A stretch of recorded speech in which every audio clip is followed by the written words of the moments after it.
Hi guys, we're looking at half guard. Two very simple utilization of a lockdown. A lockdown is when I have my feet interlaced, trapping low on the opponent's foot, keeping their knee in check, and using that to extend their legs, moving their hips back and forth, giving me space and opportunities that can vary into a very complex system. We're going to focus on very simple sweeps coming off this entanglement known as a lockdown. Whereby once we've done this, we can then utilize two types of methods of acquiring an underhook or acquiring a sweep. So to acquire the lockdown, if you've never done a lockdown before, the leg that you are having in your half guard, the outside foot steps on the inside, behind my inside cuff. I take my foot, I bring my shoelace to my opponent's shoelace on the ridge of their foot. I bring my knees together and I will extend my feet outwards. This is the lockdown lockup. Outside foot in, behind the inside calf, inside foot shoelace to shoelace, bringing my knees together and extending my feet downwards.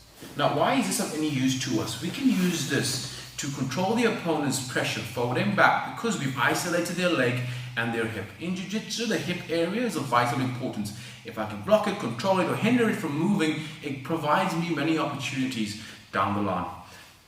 Next, we're going to look at how we're going to turn this into a workable technique in two basic ideas. So in traditional half guard, what I'm required to do is create space before I can do anything. Now, if the opponent's got an orthodox half guard on me, they've got their actual arms around my neck and my shoulder and my body is flat. Now, this doesn't provide me much opportunities. For me to get anything, I've got to get to my side, whereas I need space. So the first thing I'll try and do is put my frames in, cross face on the neck.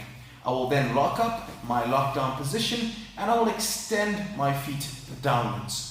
Once I've extended my feet away from me, I'm shifting just a little bit of pressure off from the opponent's body weight. The first movement is the whoop up. The whoop up is when I then bring my knees up to my face at a 45-degree angle inwards.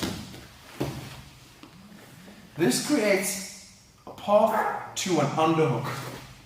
I can then progress from that underhook to my whole underhook sequence.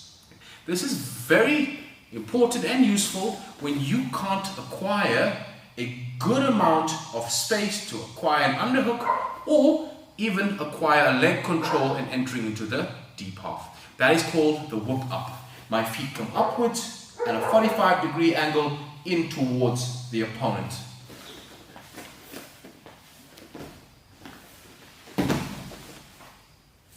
From the whoop up, we can have a very basic sweep known as the electric chair sweep, where I whoop the opponent up, create enough space to be able to duck my inside hand around the hamstring, taking my ear in up against the quad and turning inwards.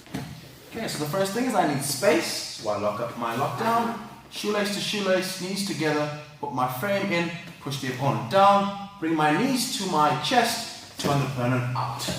Reach with my hand on the inside. I then turn in and extend my legs away. So notice here I've got my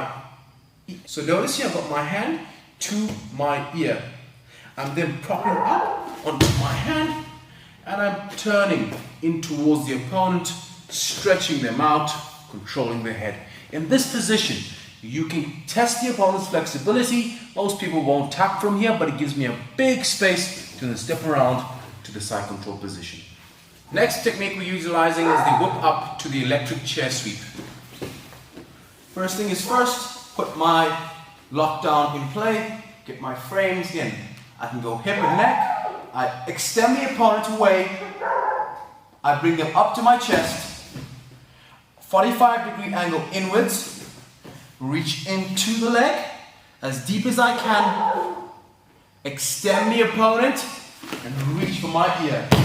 Prop up on my hand and get nice and high towards the opponent's knee. From here, I'm propping on my hand, I'm pushing into the opponent.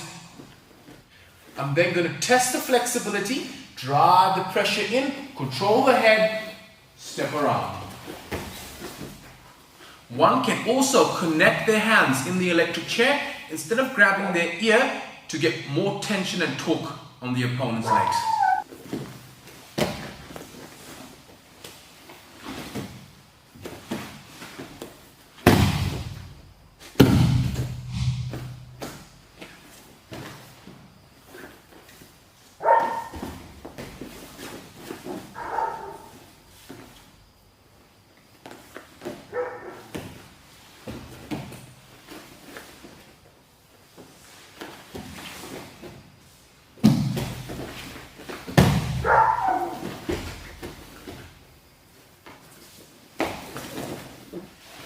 When you're performing the electric chair sweep, ensure that you have got the opponent's leg extended the whole way through. Don't allow them to bring their feet together and to take away that stretch from their hip area. The next type of usage for the lockdown is your whip down motion. So the whip down is when I'm trying to acquire an underhook. I'm going to whip the opponent up against towards me and then out away from me. If the opponent doesn't base with their hand, they will be swept. They're incentivized to put their hand out, giving me a space for the underhook. So we're in half guard, okay? Now I want to acquire an underhook on my half guard side. I can't do it because there's no space. The first thing I got to do is create the space. I'm going to lock up my feet. I'm going to get the lockdown in play, extend, bring my knees up, and then turn away, causing the opponent to base, feeding in my underhook, and beginning the technique. Once we've got the underhook, we can begin our journey into what is our underhook sequences, getting to top turtle, etc. Now what happens if the opponent doesn't base with their hand? Keep it tight as if you don't hold your run. If the person doesn't base, they will get swept. So with the whip down, we're incentivizing the person in one direction. They're forced to base to maintain top position, whereby giving us an entry into an underhook. Once we're in the underhook, you can release or relinquish your lockdown if you so choose, and begin your sequence up around the underhook route, getting to top turtle, ducking under or sweeping, and there's a whole avenue of ways you can exploit from there on. Guys, if this video was useful to you, be sure to like and subscribe. Catch you in the next one.